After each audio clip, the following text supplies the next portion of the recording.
dadweynaha gobolka saaxil ilaa ma shalay markaan soo galay soo dhaweynta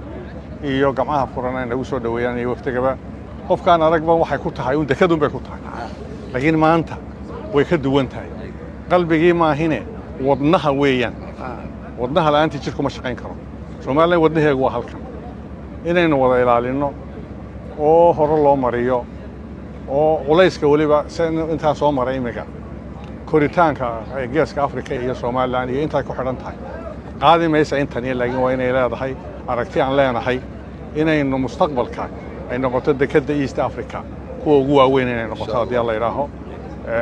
si fiicanna wada wadaan maareeyaha aad baan ugu bogaadinayaa waxay ku soo kordhiyeen iyo waa bilow marka waxaan leeyahay gudoomiyaha gobolka iyo duqa magaaladaba degmada Berbera waxaan leeyahay ha lagu taageero maareeyaha si dekadani hore u mari lahayd wixii wasiirka amniga u dhashay Berberana si saaxilba waxaan leeyahay wixii dekadaas ay u baahan tahay horumarinteedu dawladda haddii la yiraahdo waxaan nasiib wanaag wali madaxweynuhuna waa reer Berbera madaxweynuhuna